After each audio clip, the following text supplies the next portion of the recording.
Welcome to the fourth video in this mini-series of presentations where we're going to look at biases.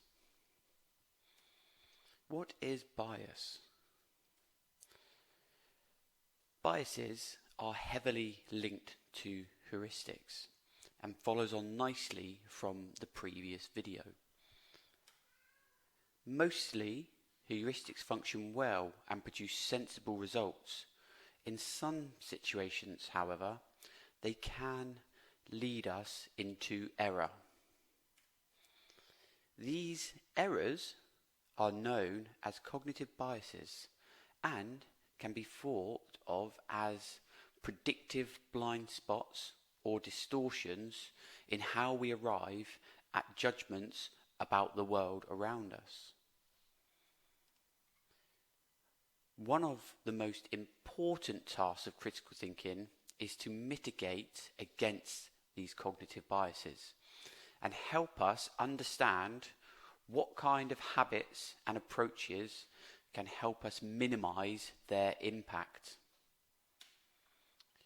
Now, a definition of bias is any process at any stage of inference which tends to produce results or conclusions that differ systematically from the truth. And that was from Sackett, 1979.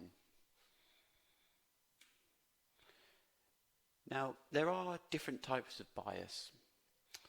As you can see here, the first one is conscious bias, when someone deliberately presents a one-sided view of something or explicitly holds a one-sided opinion about something. Then we have unconscious bias, when someone's opinions or decisions are distorted by factors that they are not even aware of at that time. Now we have two examples of those biases. The first one, voters across the country tended to prefer the taller and more conventionally good-looking of the two candidates when they compared both photographs. Now this is a type of unconscious bias, and there have been studies that have shown that people typically prefer taller and more conventionally good-looking people and will choose those over other candidates, especially when we come to polling or voting. The next one, the Prime Minister's spokesperson insisted that the Prime Minister had acted in good faith and from the best of intentions, unlike his cowardly critics. And this is an example of conscious bias. So the Prime Minister's spokesperson will be speaking from a one-sided viewpoint. Now, a bias is a lack of objectivity or an inclination towards something, or a predisposition, partiality, prejudice, preference, or predilection. Now, as you can see on the pyramid on the left-hand side, we start at the bottom, and discrimination can be a type of bias. So a behaviour that treats people unequally because of their group membership. Then we have prejudice, which can be an opinion, a prejudgment, or attitude about a group or its individual members.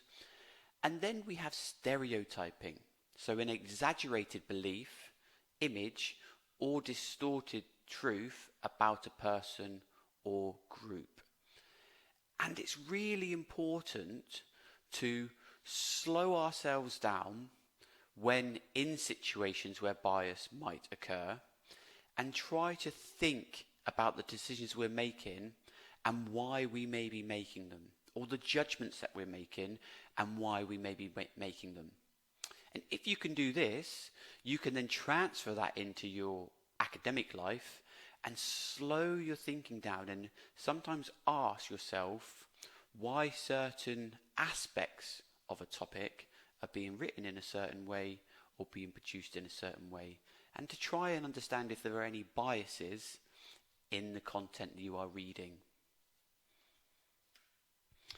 Now, we just have a couple of tasks to finish off this video, and the first task is the circle of trust. Now, write down anywhere up to 6 to 10 initials of people you can trust, and just make sure that these are not family members. Once you've done this, now put a tick next to the initials if any of the following are similar to you. And we have gender, ethnicity, nationality, professional background or student and the course that they're on, religion, native language, accent and political views. And just see how many of the people you put down are similar to you on all of those different aspects. And then the final task we have is just to have a look at the accompanying bias sheet in this module for a collection of different types of biases. Read through and make a note of the biases you see in everyday life.